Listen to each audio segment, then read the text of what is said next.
Welcome to Starfleet Universe On Call. I am Paul France, owner of France Games. I run the SFU Online, FedCom Online, and Starfleet Warlord. Just a reminder how to join me with TalkCast every Thursday night starting 9:30 p.m. Eastern Time. You can call on the phone style 605-562-0444. Just follow directions. Call ID is 1702. Or you can participate on the web. Just go to Talk's website at www.talkshow.com and search for call ID 17702 or SFU On Call or Starfleet Universe On Call.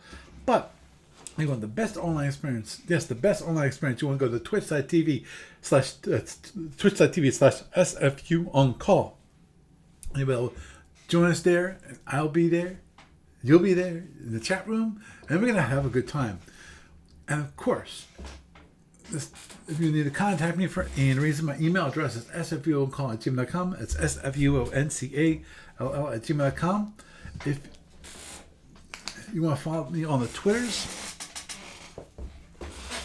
excuse me, case. You can follow me on SFU On Call on the Twitters, or my personal account, Paul Franz, POFRNZ. Or also, you can follow me on Franz Games, FRANZGAMS. There's no T in that.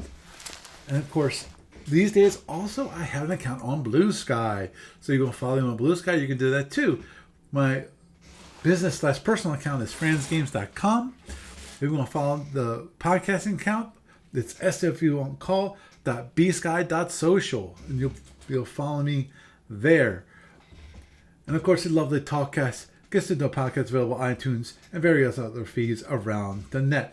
There's a little bit of news from ADB, and that is ADB loves its customers.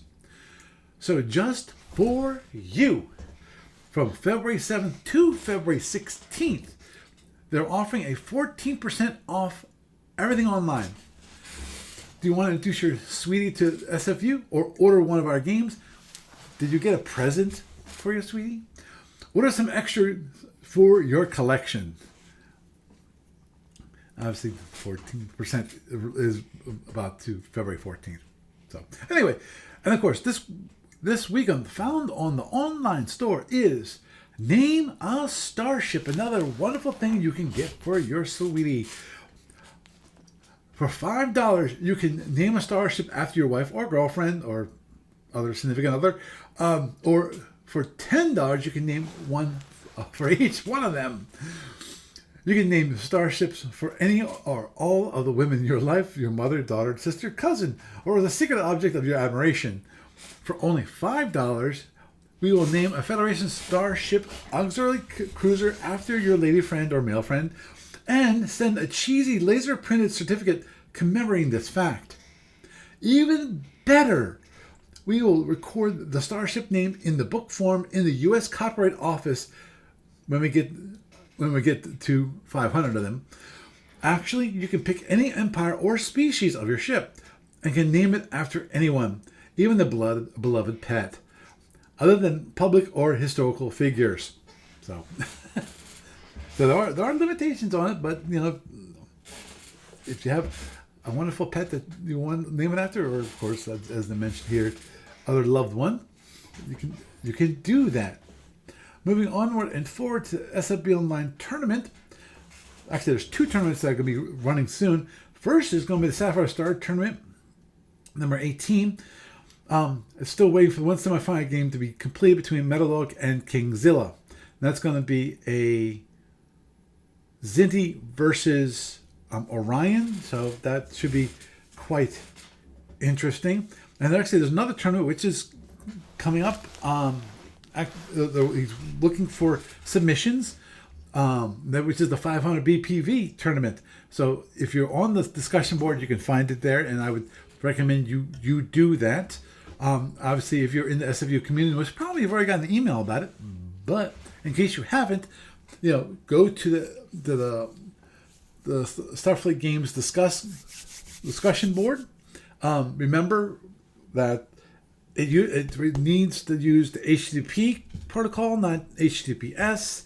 So you might have to wrangle with your browser so you actually can see it, which is actually, you think about it, it's kind of interesting that now it's coming almost like a secret forum, because most browsers won't bring it up properly without you actually knowing the secret incantation just to be able to go to that discussion board.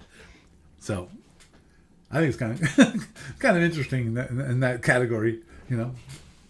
But anyhow, moving over and forward to the library report.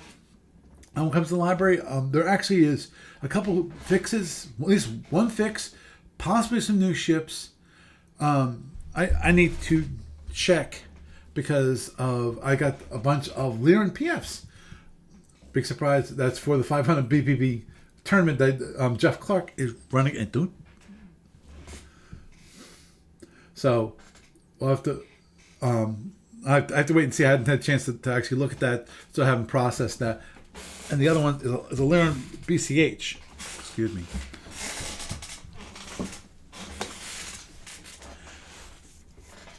Sorry, my cat again.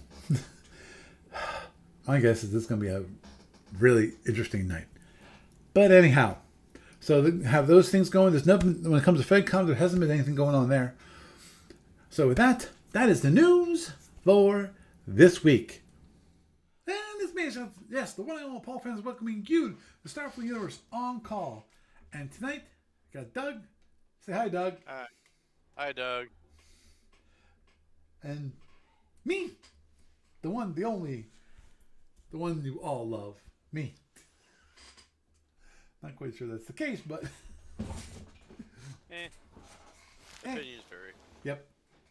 So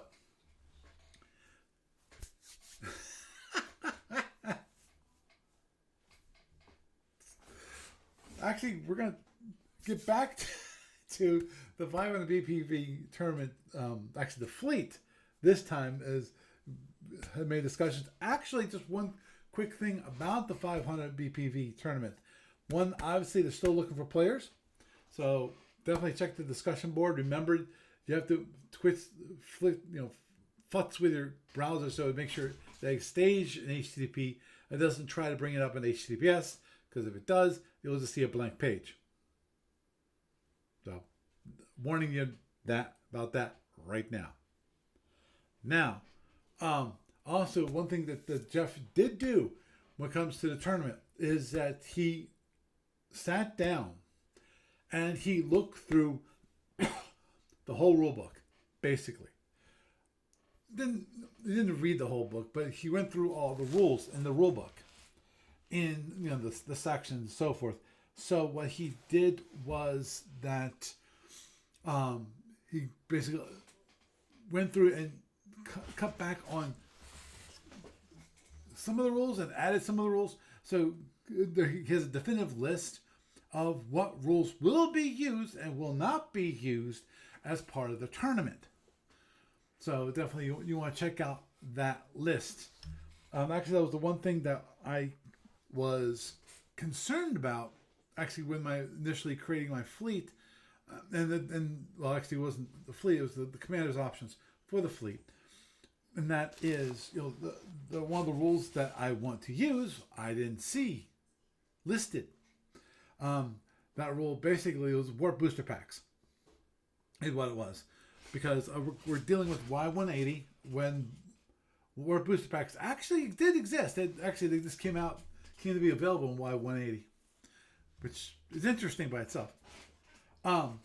So, make the long story short, that was one of the rules that he actually added in. I did not go through and look through all the rules that are definitely going to be used and definitely not going to be used.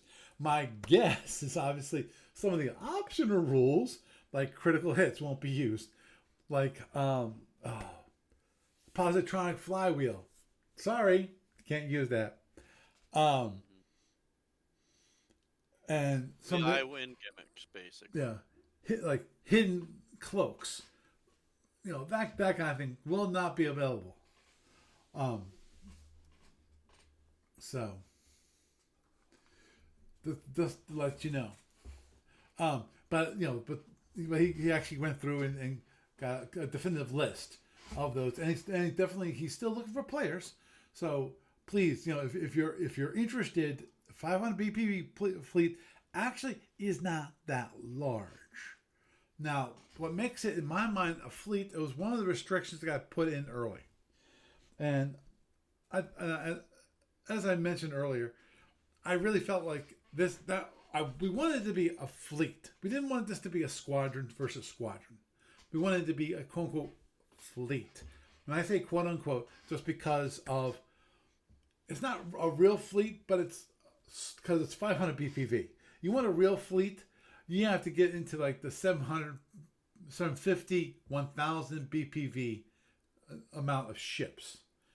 And then that's when, fortunately, we're limited by 2 size class 3 ships in the fleet.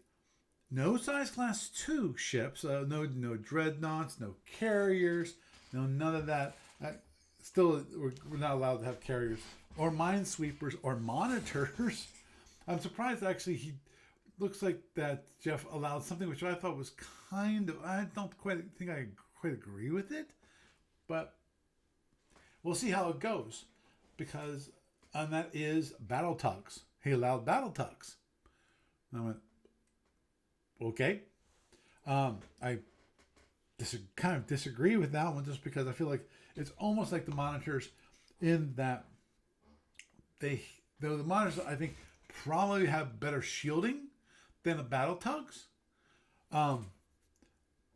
But both are very slow moving vessels, which, in the case of a monitor, if a person brings a monitor to a moving battle, you're not very smart because of what's going to happen. Are you going to expect your opponent to come close? Because the issue, obviously, with any fleet is that you're to stay together as a fleet. And we're not talking about attritional units here. You have basically you are going to be going as fast as the slowest unit you have can go. Well, here's the thing. You're being a little presumptive there. You could try star castling with it, and you're penalizing yourself if you take it because, what you're starting to say is slowness factor there. Right. You could tractor that thing and drag it around. I think. I don't think it's immune to tractors or anything like that. But there's definitely a detrimental thing to that. It's more of a specialized point defense kind of thing for planetary scenarios.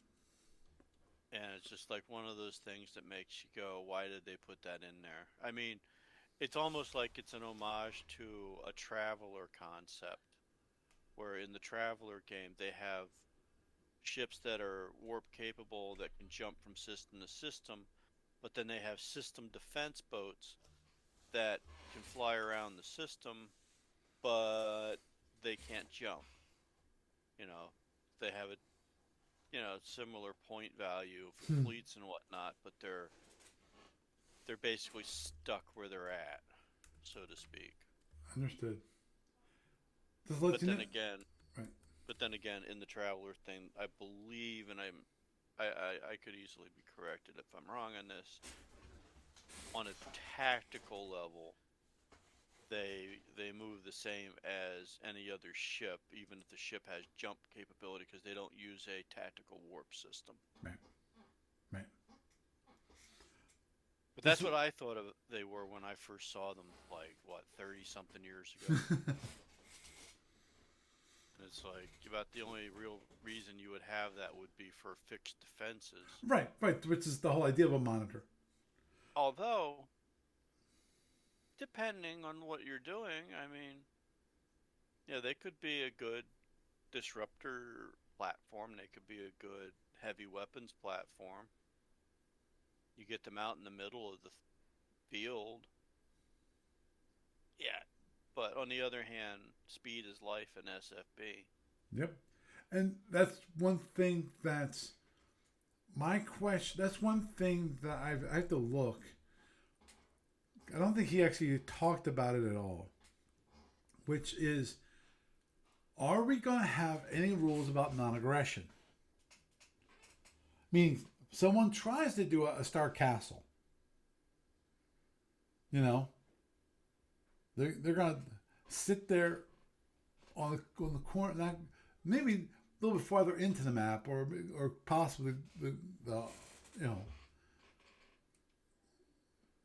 that would be interesting. It would be.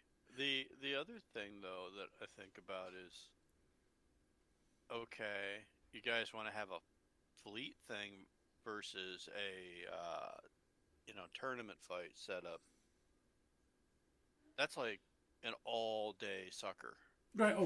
Oh, understood. That's why. It's not a short fight. Right. Even though these fleet fights take, even some tournament fights take a few days because people have scheduling issues and whatnot.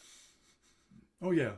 They don't always get done right away or within like a 3 hour or 4 hour block. Hmm. And just the sheer amount of stuff going on with that many ships, even one player versus one player, with unity of thought on each side is going to take a much longer time to play out. So, I mean, it's interesting. It's the kind of thing that you like. It's part of the genre, but it's just a different chunk of the onion cake thing. Hmm. Oh. Many layers of SFB. Ah. Okay. Just hi Jeff. He's listening on Twitch, but he said the ambient noise is too much for him to actually call in, and I can understand that he's probably on the road, which gets quite noisy. Hope you're safe in the ice storm, Hell, amen. or just not even in the area for it. Right. Yeah. He's. I'm not sure what's happening in the middle of the country because he's normally like mountain time. Part. Yeah. Out in the Midwest. Yep. Jeff was just mentioning that Starcasting has its place, but in a situation like this, it really doesn't make sense. When the casters have something they can run away from to fight, like a planet or a crippling cap. Oh, Jeff says that he's warm and safe. It's only a negative 4 degrees Fahrenheit this morning in Belgrade, Montana, but it's like 30 degrees here in Rapid Falls, South Dakota. So, balmy. Yeah, he's usually in the Dakotas and so forth. Yeah, that's about it. So, whew, -4. Whew. Talk about nippy. And just mentioned that battle tugs can match fleet speeds, but not the heavy weapons. But the monitors they cannot match fleet speeds. Yeah, I agree there. But anyhow, yeah. So now what I was going to do is actually, for those of you, if anyone who's actually playing the 500 BBB tournament, obviously you're about to know my fleet because that's one we're going to talk about real quick. I just to let you guys know, I did query Jeff Clark about flying Seltorians, and I just mentioned to him, it's like, okay, we've got the Tholians in it, and the Seltorians are only 2 years. Their Y182 is when they show up. So it's only 2 years.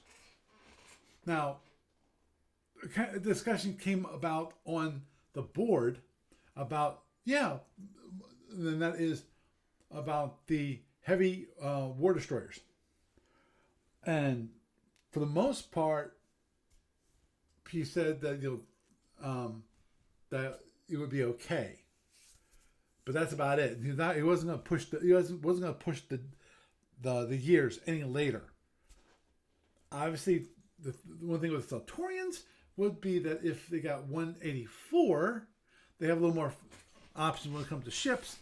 But I told them, like, 182, we've got plenty of ships. We have fine selection. We're not gonna go crazy with this. And the wonderful part about Seltorians in my mind is that when it comes to Seltorians in Starfleet battles, they're not really meant to be a duel. They're not supposed to. They're not really good for dueling, at least in my mind. And Jeff agreed.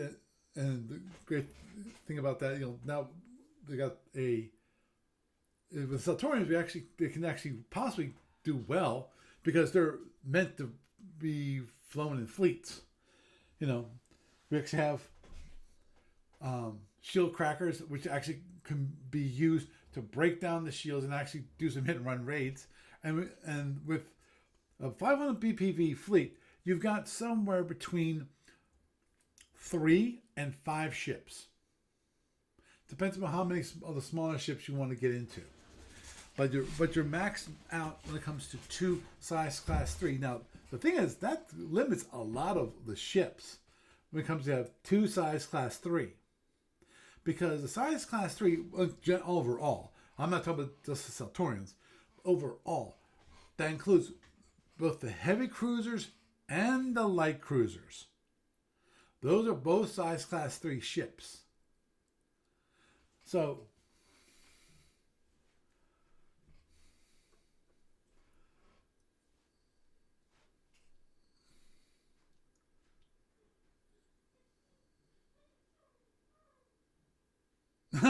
interesting. Sorry, I was reading what Jeff posted up on the chat room. Now remember, he's doing this on Twitch. So those of you who are listening or watching, you can actually be a Twitch and be part of the interaction here. And Jeff was mentioning that Celt are not, as I recall, the battle group Little Rock first got access to the first group of materials, and Lord knows, I'm not sure how rough that was. It was our assessment that they were not intended as a means unto an end with regard to forcing ship boarding action, and thusly justifying Module M. And this was back in 1996. So say rarely, it's been, wow. How the Seltorian's been around that long? Dang. Oh yeah. I remember when they were new. They came out during my second time back in the Army, back in 93 to 96, I think. Mm-hmm. I think that's when they came out, roughly in that time frame. I could be wrong. Oh yeah. Doesn't surprise. Well, it doesn't surprise me because I think the Seltorians came out with the Tholians, with the, I forget which R module. The Tholians were around for the beginning of the game. I'm sorry. I'm talking about the Neo-Tholians. Yeah, and they came out with the Neo-Tholians as a counter to them. Because where both of them arrived, both groups of those arrived around the same time. Right.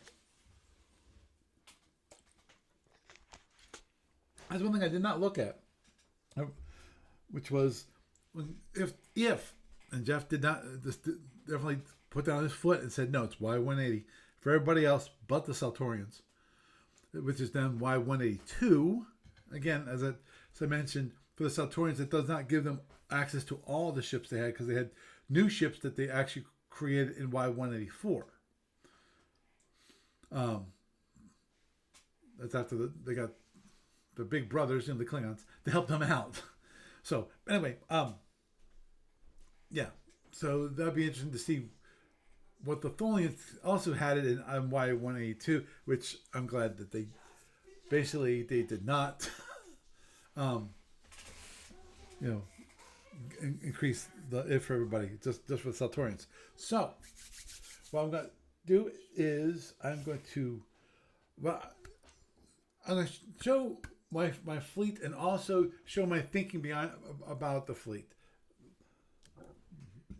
Okay. What I'm going to do is which is this. Always got it backwards. The way I have my fast. Now, what I did was something actually a relatively simple fleet, just because of I thought this would probably give me the best power, and also overall, it's a simple fleet. I guess part of it is one is that I grabbed 2 heavy cruisers, 2 CAs.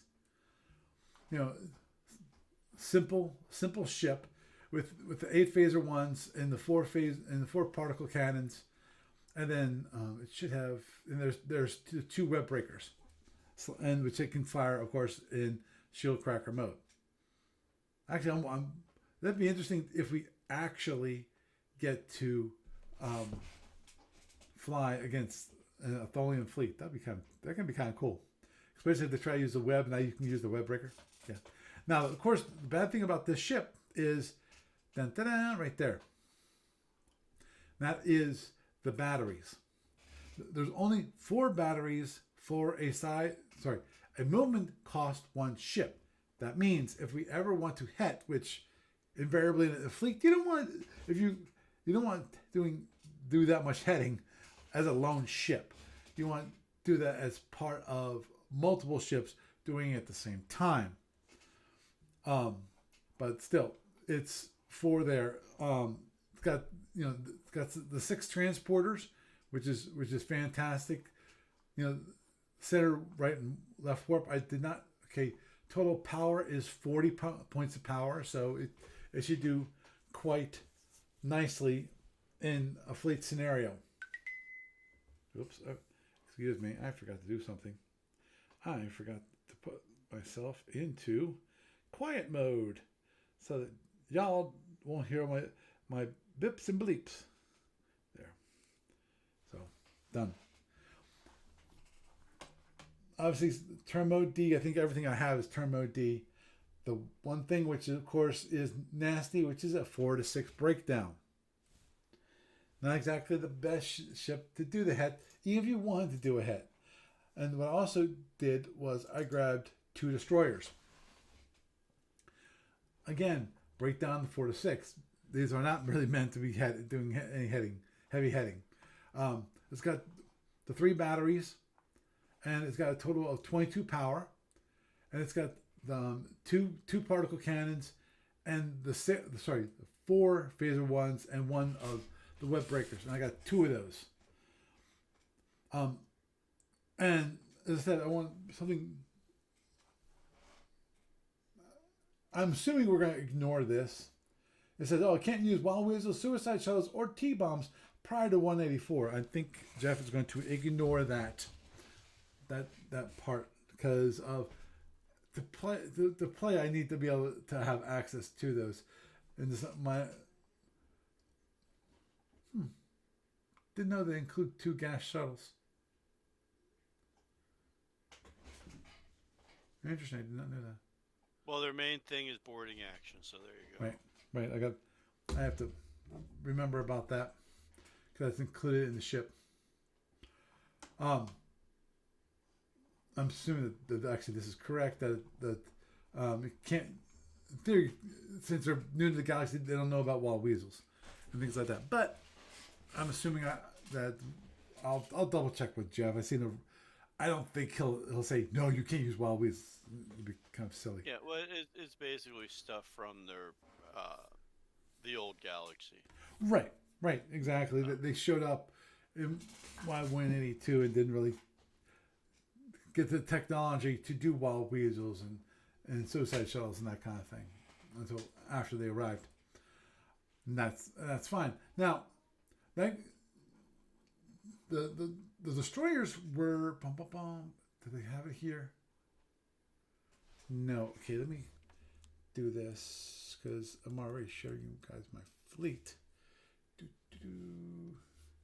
Which was here. Okay.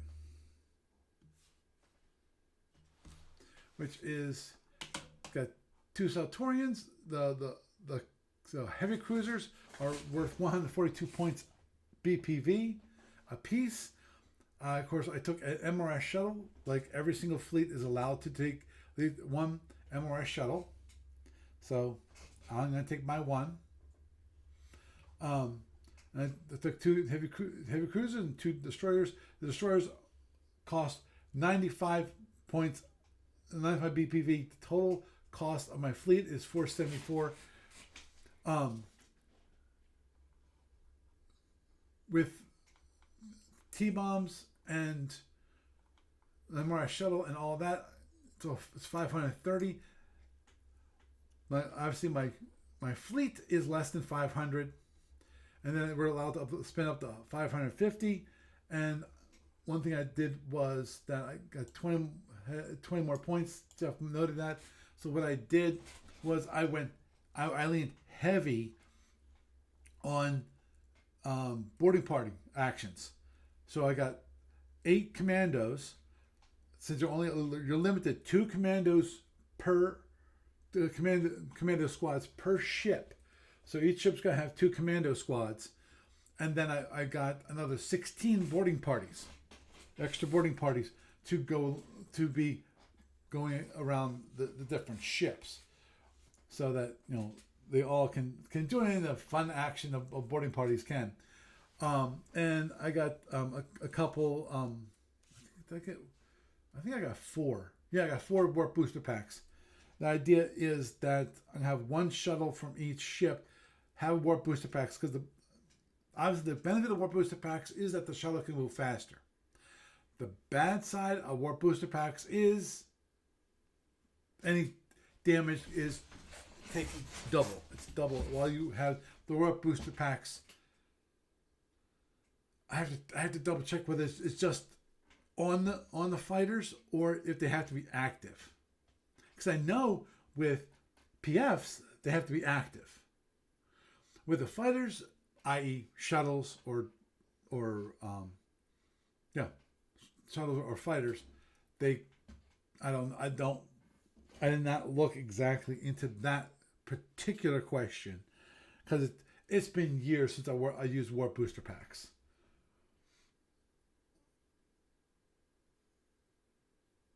Yeah, Jeff just mentioned that he wished he had free time to play. Oh, then he see if we can get the previous. Actually, that's one. What the heck is that? Oh, I know what that is. Don't mind me. I think Siri came up. Where is it? What was that? Oh, I know what I was looking for. I want to go to this. And don't mind me.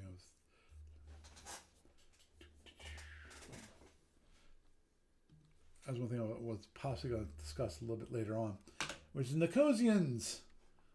Okay, and let's be online. None Sapphire, 500 BPV, which was races, i.e. empires. I'm surprised he didn't get dinged on that one.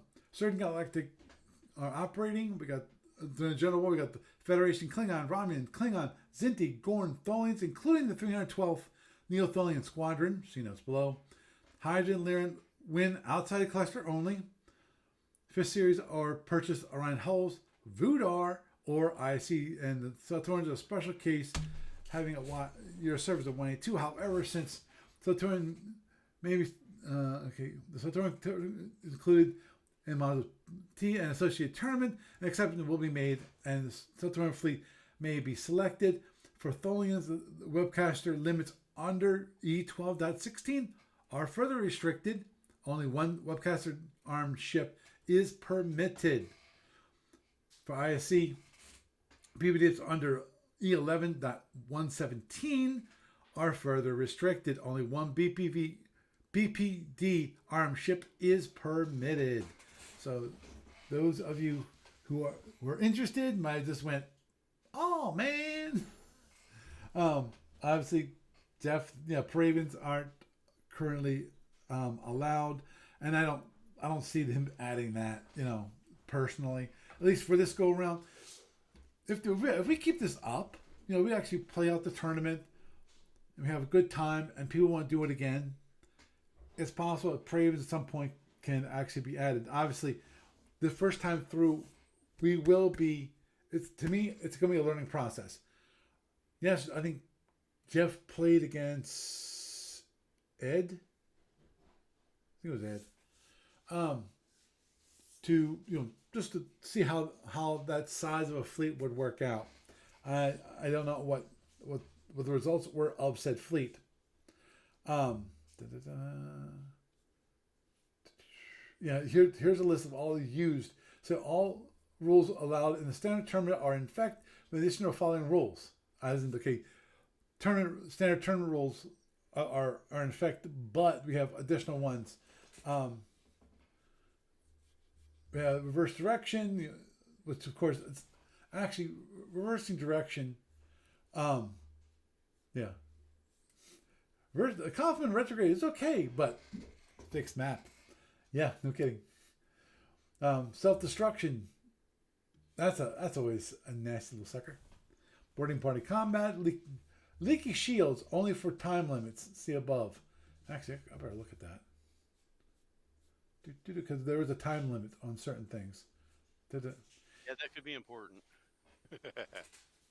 Yeah, it happens if you're given 20 minutes for each turn for energy allocation. With an actual 5-minute bio break. Players and teams need to mutually agree to start and stop turns after all end of turn actions are completed. Record records of start and end time down to the minute must be kept and submitted to the judge for both players. For the team is completed after 20 minutes, but within 25, a random ship will be subject to a leaky shields for every 10th point of damage scored. Yikes. So, stay within the time limits is what he's saying. Of course, we have plasma carronades. We got ECM plasma, which is kind of cool. EDR, big surprise. Maulers can be used. Ion cannon, ion pulse cannon. The different types of drones. Advanced drones. Annoying. I'm sorry. How you can tweak a drone to be a little bit of boom, a little bit of phaser, a little bit of ECM. It's like, really? You're going to create this really obnoxious drone that's going to do all this? Of course, it only can do a little bit of each. So, some things that will not be used: directed turn modes, positron flywheel, as I mentioned, the tholium pinwheel. In other words, don't try it. Surprise, nonviolent combat, power absorber panels. And that's only because there's no Andromedans. They definitely need to add Andromedans. When they do that, I have lots of fun. Andromeda critical hits. I assume also critical hits. Yeah. Probe. What? Oh, probe drones. Okay, we use probes, but not probe drones. Okay, that's fine. No bombers, remotely controlled fighters, mega fighters, shuttles towing shuttles. Okay, I'm sure there's a reason. Interceptors, PF leaders, PF engine degradation, Death Rider PFs, minefields, detecting mines. Well, it's automatic. Power absorber mines. Another one of those things like you're missing out on something cool. Off-map drone bombardment, carriers, no carriers, and no X ships. So, as of no this, X ships. Yeah. Aw. As of the Tuesday of this past week, as in 2 days ago, we have confirmed. We have me, we have Frank LeMay, we have I think Brian Madsen. I don't know who Fluch is. Peter Bikia is going to be playing. Maybe is Justin Reuter, Ed Crutchfield. I forget Messia. Rick? Messia? Yeah, I think it is Rick. And possibly Jeff. Depends upon the number of players. He said if we do not get 8 players, I'm planning to play an ISC force. In other words, he's pre-announcing the force that he would play to get, but he hopes to get 8 players. If you're only 7, we will have one lucky random player at the first round to have a bye. If there are 6 or less, we might play 3 rounds in randomly selected round robin. Okay, ask the please send that. And okay, just mentioned that he did extend the time limits within reason, and that Frank is not going to be available until the 1st. But Jeff said that's fine. We'll work around it. Especially because most combat is going to take a while. I'm not sure how long the rounds are going to be.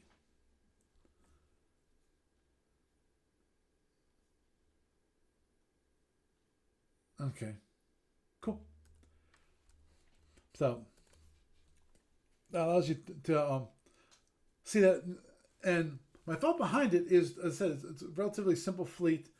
It maximizes the amount of particle cannons. I have 12 particle cannons, which are, in my mind, quite important. And the wonderful part about particle cannons in fleet scenarios is that you will, especially given the map that we're fighting on, the whole concept, the whole idea of actually firing twice in one turn is a very realistic thing to do, because I'm no longer fighting in the freaking fishbowl. Since I've got a larger map, that gives me the ability to actually fire the particle cannons twice in a turn. Especially when you're closing in, I can fire at a longer distance, and then as we get closer distance, I can fire again. Now, obviously, minor issue, of course, power. Power is always an issue. So, but I think it's going to be a great benefit for the Seltorians in fleet combat, and more importantly, ranges. The range we're going to be talking about is going to be a lot larger ranges and a lot more movement than is possible in the tournament fishbowl. And obviously, I got to check to see what kind of MRS shuttle. I know it doesn't get drones, of course. I think it just has like phasers for the MRS shuttle.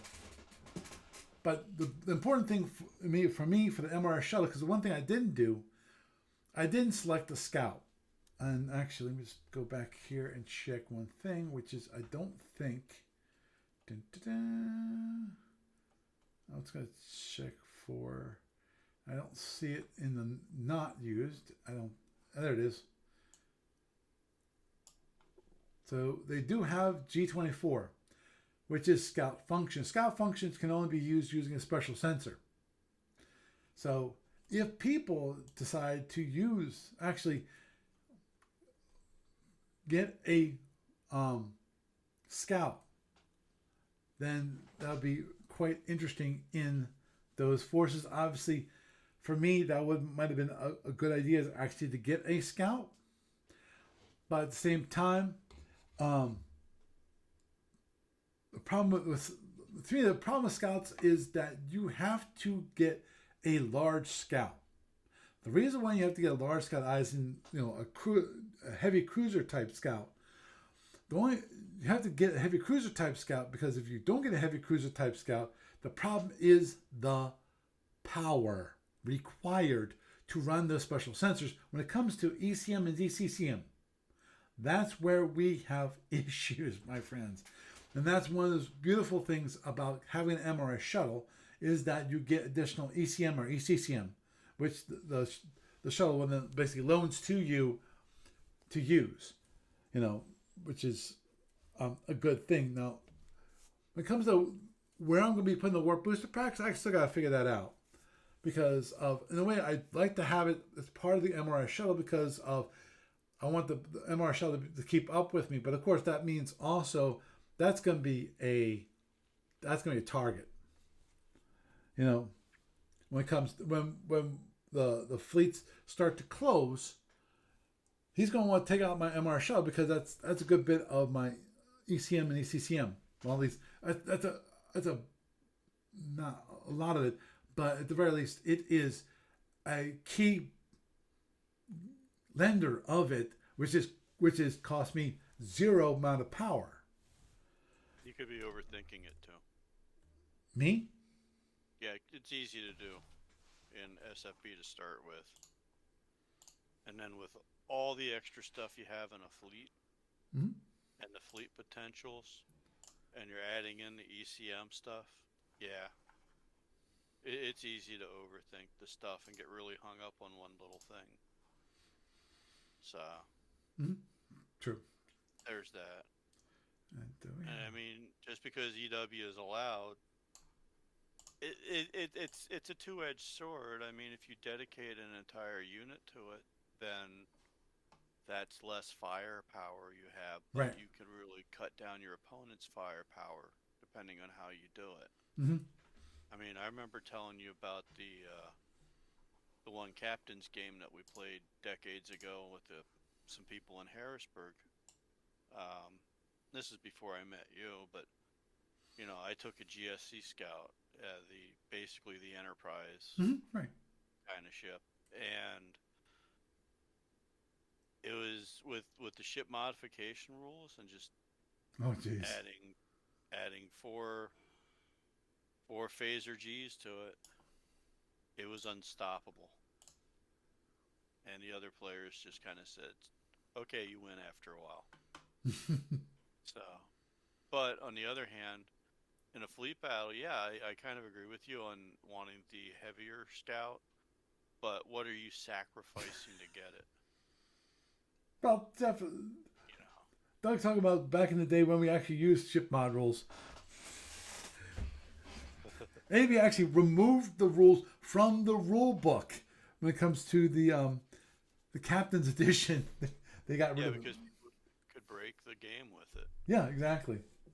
Because it was barely balanced back then, and you know, all balancing issues aside, it's such a complex thing that I it's not necessarily it's close to unbalanceable. I mean, the points are really a guideline more than anything else to Right. keep you in a ballpark. Right. Agreed. Agreed. That's the whole issue with BPV as a point of reference of how deadly a ship is, and that is that doesn't really take into consideration your opponent, terrain, and all the other factors that can reduce or increase a ship's effectiveness. You know, so that okay. What's this? Oh, area control ship. Yeah, I'm looking at some of the other Seltorian ones. I'm not sure if you're able to watch on Twitch. Yeah, I don't think you'll be playing that area control ship thing. Isn't that like a super carrier? Is that the Yeah, one with like all the yeah, EF links? there's Yeah. all the shuttles for the Seltorians, and of course it has a couple of special sensors. And of course, we're not allowed to use them basically. And this is also a Y184 ship. You know, there is no, it doesn't have an SCS, right? Yeah, big surprise. Actually, yeah, yeah. SCS basically is a full. An SCS would have a full squadron of fighters and a full flotilla of PFs, which is always interesting in my book. What's that? Oh, a package. Oh, jeez. That would be interesting. I gotta check that. Oh man. I want to bet that's actually size class 2. Wow.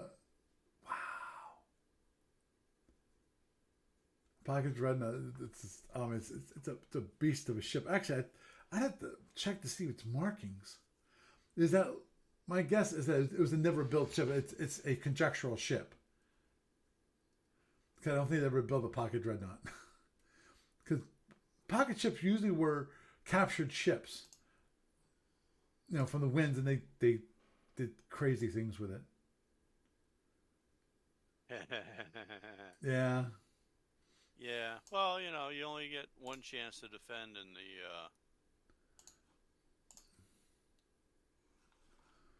the whole thing. Yep. So Yeah, this one. in the wind cluster, yeah, you're hosed if you don't.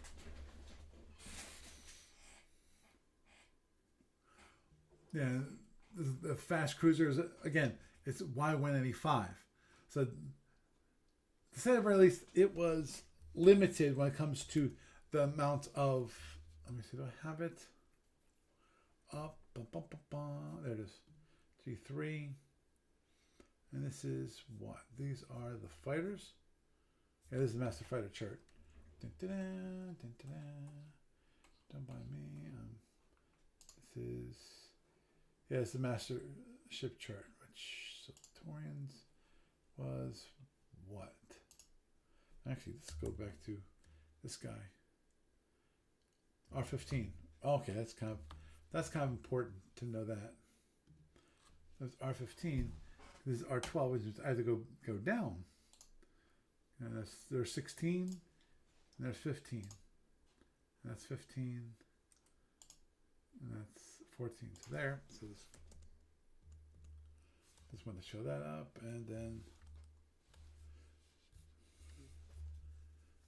okay, let me just show that over here so people have a better idea. Yeah. Do they have it here? Probably not. Nope. Turn the hotspot on, please. Mommy's hotspot. It doesn't have a. Well, get it plugged in and then turn it on. Yeah. Yeah, it'd be nice to have a nice little hive It'll ship. still charge. I'm not using it all night. What was it? Oh, where is it? It was. That's the Nest ships. There was. Crap. I don't see it listed here. There was a That. what was it? It was like a battle. Basically, it's a hive ship, but they put a lot of weapons on it. Okay. Well, it's worth 600 BPV / 250. I'm willing to bet that by itself is only worth 250, but that's also a size class 1. So, Well, hey, no, by itself, it's probably worth more. I wonder if I could. That'd be interesting. It's like, hey, Jeff, can I fly a hive ship? It's only worth 250, and it's a size class 1. It's not size class 2. It's a size class 1 ship. To me, that'd be funny. Yeah, I suspect the answer might be no. Yeah, I know the answer would be no, but it'd be a fun stuff. Okay, we got. Where's the year in service? Year in service. See, a lot of these. Okay, 182. We've got those. We got the Nest. Got the Dreadnought. Had the BCH, which again is size class 2. Not size class 3, size class 2. Then we have the heavy cruisers, 182.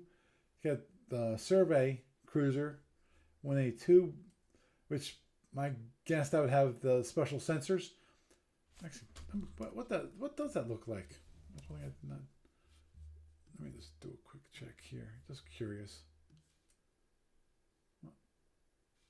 Seltorian. There. Survey cruiser has. Interesting.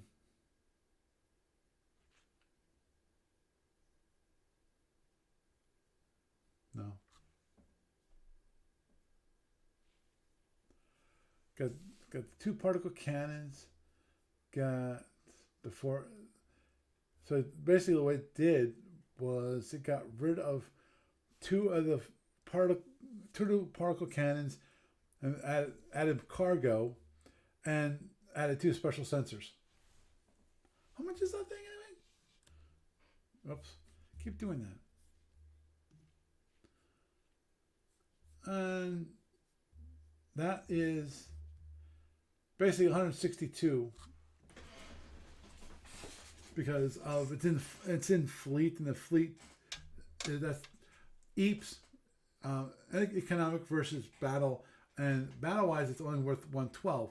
But if it's in a fleet, then by definition then it costs you the economic value, which is 162. So you definitely, I would be reducing the amount of firepower that I have for just 2 special sensors, which actually wouldn't be too bad. The biggest issue, obviously, the problem is with that is that you're going to use special sensors for certain things, but you can use it for ECM until you have to use those weapons. As soon as you use those weapons, then special sensors go poof because they get blinded, and at that point they become but I think it's what, one per. So. one per weapon. Yeah, it's not all of them at once. Right, but you only have 2 special sensors. Usually you have a maximum like of 4. Yeah, get your use out of them first, and then use your heavy weapons. Right. So so in theory, you could use the special sensors to for the ECM, ACCM.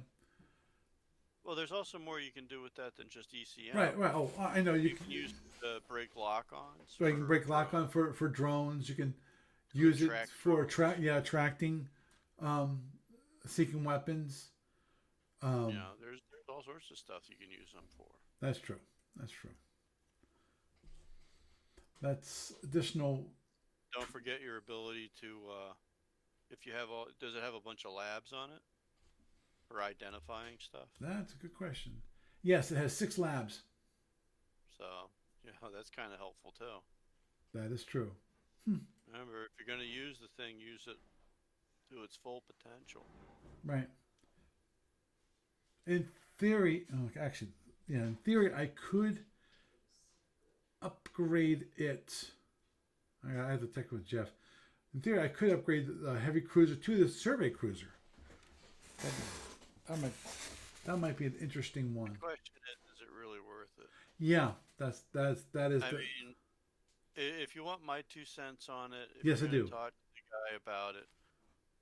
I think that in the interest of like time and being able to get the damn thing done, maybe you guys should just cut out the ECM aspect. Mm-hmm. Because it can be a game breaker for people if one guy has it, the other guy doesn't. He knows how to use it really well. Then it's overbearing. Mm-hmm. And it's just one of those things that you could also end up really dragging the game out. So,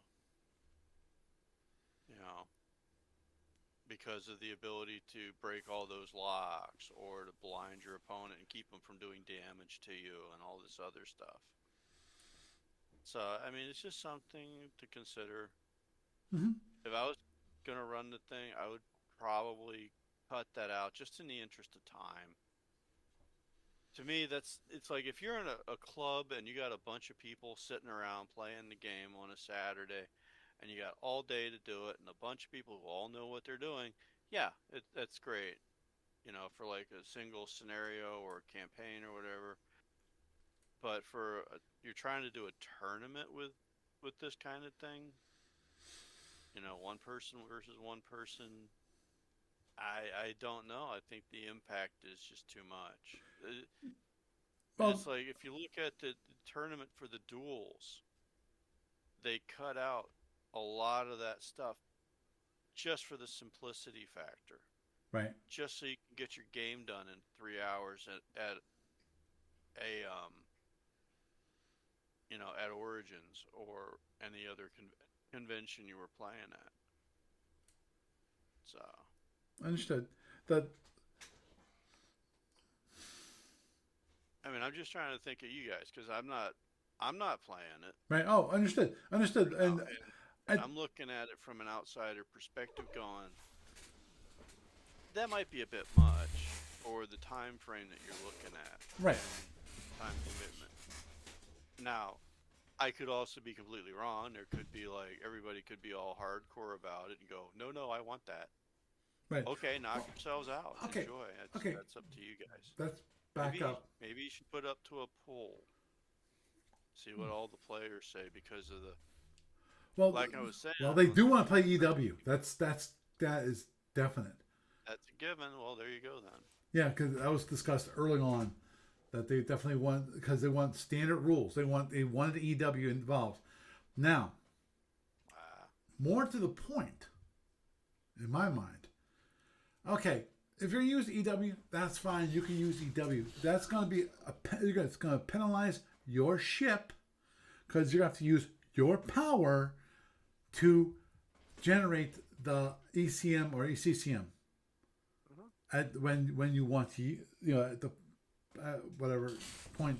At whatever point you need. Right, which means you're going to be moving slower than your opponent.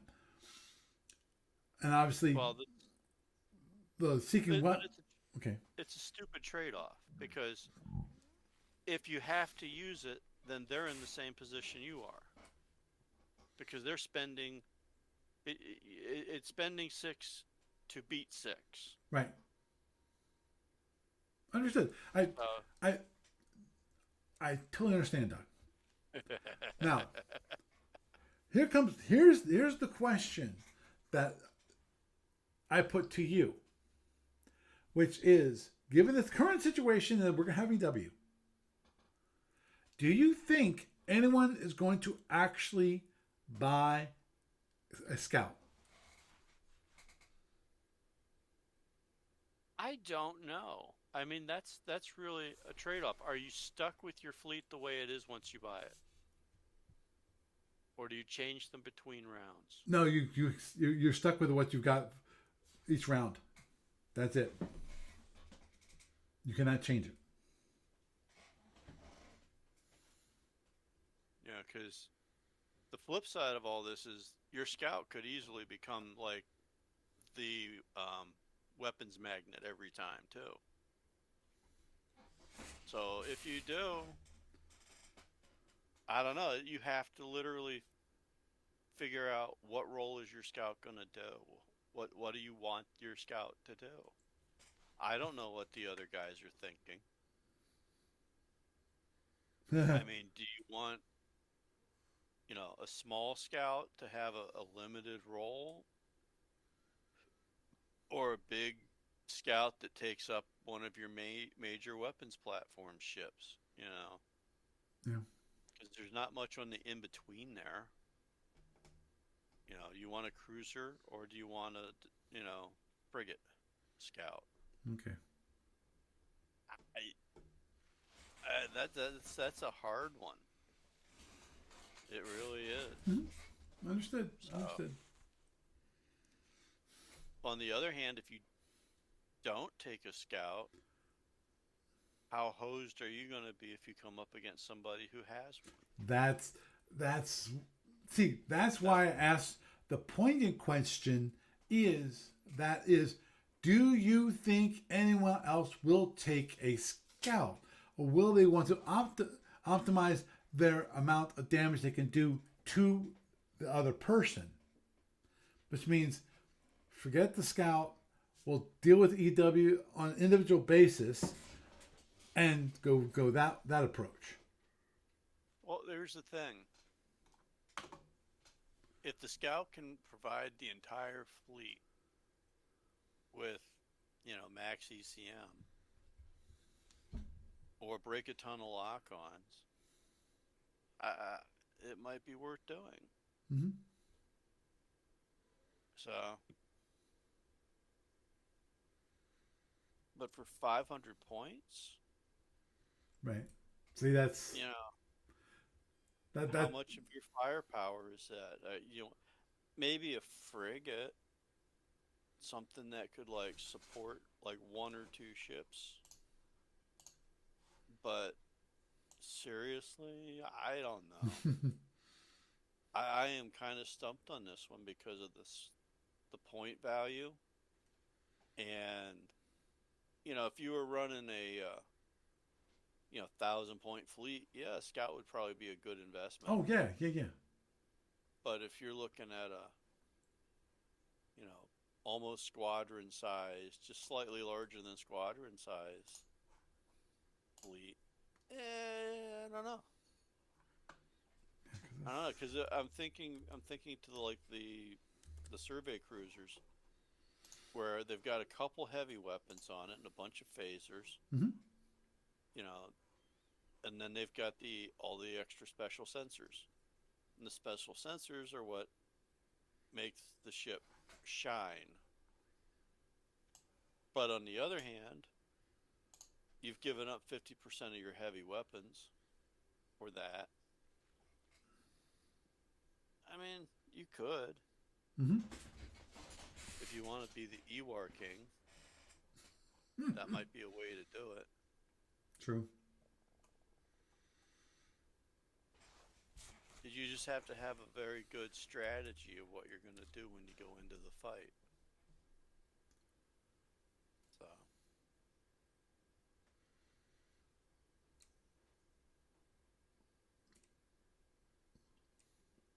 Very true. that's my personal opinion. Okay. If you have a strategy for it, yes. If you don't really have a strategy for it, then no. Mm-hmm. Yeah, because at the moment I'm rolling it in my mind, possibly because we still haven't started yet, so in theory I can adjust my fleet a little bit. I'm contemplating the survey cruiser because of it can basically help on the approach. Have it so we have the additional ECM on on possibly on the first battle pass, maybe later on. And afterwards, it still has a good bit of the weapons. It doesn't have the shield crackers, and it lost 2 of its particle cannons. It still has the rest. It has the 8 phaser 1s and the 4 phaser 3s. Mm-hmm. So it still has a lot of what the cruiser has. It has the same amount of power as a cruiser, which is 40 points. And if on initial approach, save power. Don't charge the particle cannons because at the very least, if you're holding them, let's say for 3 points of energy for each, that means you'd have to hold them for 1.5 per, which is 3 points of energy, to hold them at 3 points each. 3 points of power each for each weapon. Uh-huh. So you save those 3 points. You can use those for the special sensors. I have to double check on the numbers and so forth. But it's something I'm considering at the moment. Using it as a help on initial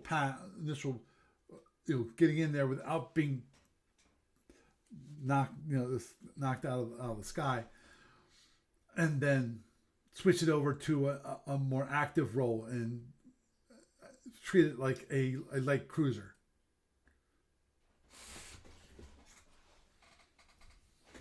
Go for it.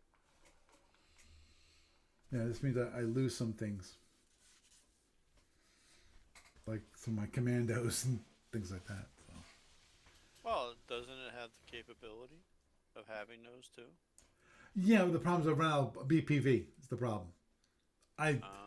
Because it's going to cost me 20 more BPV to take the survey cruiser. Gotcha. Because we're in a fleet battle. If it wasn't a fleet battle, it'd be worth less. It'd be less, worth 30 points less. So, what's the BPV of the Fed CSC? And that's an interesting question. I'll look that up real quick. Just asking about. Okay, now actually, I'm going to do this first.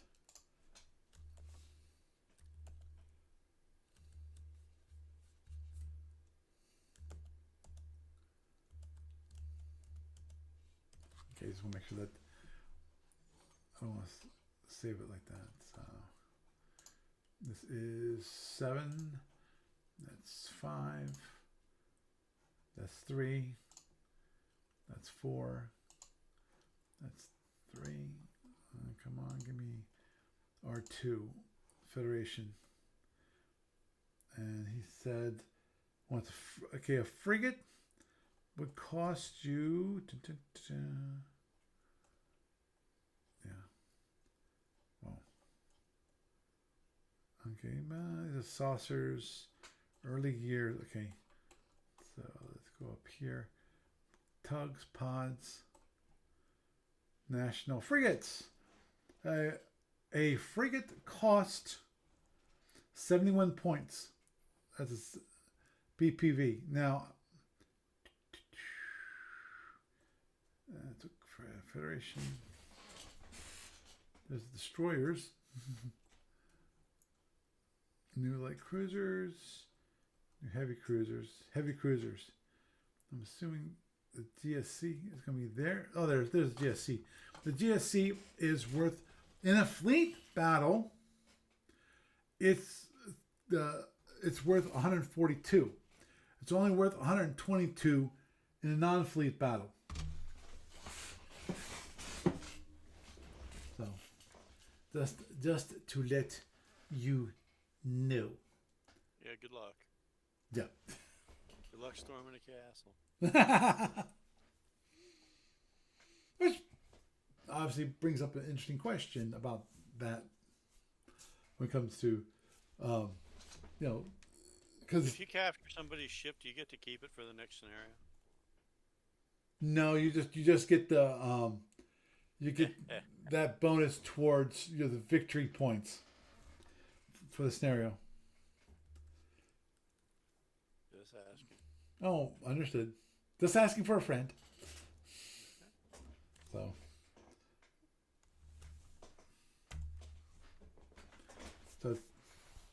anyway, at least interesting, as you I was pointing out, it's gonna be a test because of there's gonna be fleet battles. Therefore, even if only it has 3 ships, it's gonna take longer to fight out these battles than a normal tournament battle, which might take anywhere between 2 hours. Yeah, I mentioned that part already. Yeah, 2 hours to 8 hours. You got an all-day project there. Oh yeah. It's definitely going to be. I'm going to say multiple weeks because of scheduling. Gee, if you did this in person, you could probably do one a day at Gamers. That is true. I know that. Trust me.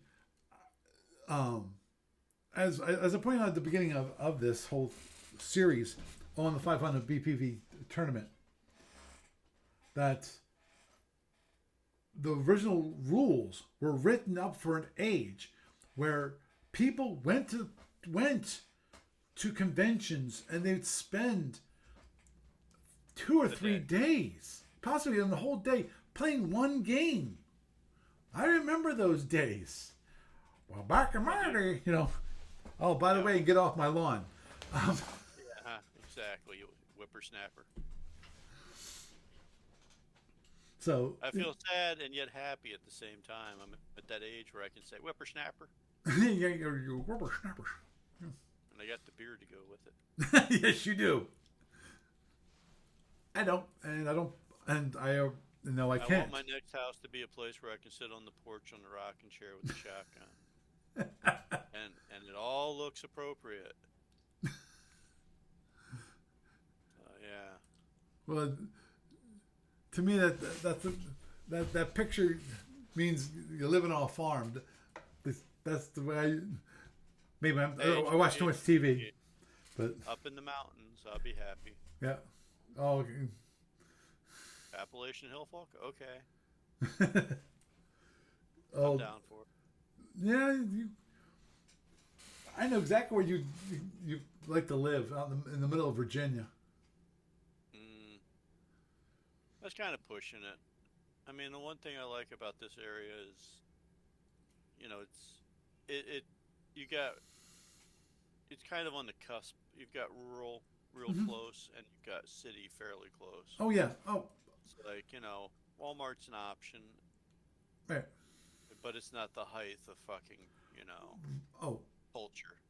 understood. Understood. Yeah, I personally, that's one of the reasons I like where I'm located right now, which is all I have to do is head out a little west, and you get lots more woods and a lot more rural. If I go Well, kind east, it's more urban. yeah. And a weird thing is, it's like I'm like a stone's throw to Hershey, which is like one of the most expensive spots to live in the state. Dairy Township. Oh yeah, you can literally go see the Hershey Mansion, and then you can see all the Hershey farms where they had, like, kid labor. I mean, um, um, not kid. Well, yeah, it was kid labor. It was like not. Yeah, they were kind of like farm schools Mm-hmm. where they would send like delinquents or people who were impoverished or both, but they had like a just weird combination of like institutional farms. It's like a weird history thing. Yeah, well, You generally won't hear about those if you see something on like Food Channel about Hershey's. So, true, true. Well, come on, that's about the history of not just Hershey, but the whole society and all and so forth. oh Yeah. yeah, yeah. Okay. Well, I gotta get going. I gotta shut this thing down and actually get Okay, some rest. can I Yes. get my other plug in? Yes, you may. Gamers is let's see, it's Thursday, right? So Mm-hmm. Thursday, Friday. Oh, hey, look, we're like 9 days away. Yep. 9 days to gamers. Yikes. Exactly. 9 games. Uh, Gamers. Oh. 9 days to gamers a winner. Oh, that could be interesting. What's that? I gotta look at. Well, it depends. I might not be able to come on What? Sunday. I can. I might be able to come for a little bit, but then I have to fly out. Because I'm also part of my Franciscans meet on the third Sunday of the month, and that's gonna be the third Sunday of the month. Is it? Yeah. Wow. Well, I might just what I might do is just punt. Or just bring them with you. One, I'm not sure everyone would be willing to drive out from Reading all the way out to Philadelphia. I mean, not to Harrisburg. They Two, most of these individuals are definitely over 70. Yeah. okay. If you want people who really say get off my lawn, those are the people. Those are the There you people. go. I'm my day when I was growing up. We did. Yeah, Oh, exactly. yep. We had our gaming conventions in person. Yeah. Yep. Okay. We had people come out to play games. Yeah. Ah. Easy enough to do. Okay. Well done. You have a good night. Thank you for having me on. Have a good one. Okay. So I had a nice little discussion about my fleet, not as much as I want to have a little more discussion about that. But yeah, I'm still tinkering. I'm still thinking about that one idea and whether to change out that one. Now, obviously, the problem with that is I lose a lot of those wonderful extra boarding parties and commandos that I can use for it now. Which, of course, this begs the question. Obviously, is how much boarding party action do I envision actually occurring during this combat? If I because the obviously the biggest issue is just going to be this is gonna be my first fleet battle with the Seltorians, and it would like this was one of those things I would love to be able to adjust in the middle, after my first combat and how that all worked, and because then I, not that I want to change ships, but change out what I could actually use for my commander's options. So anyway, with that, I am Paul Franz, and I bid you a good night.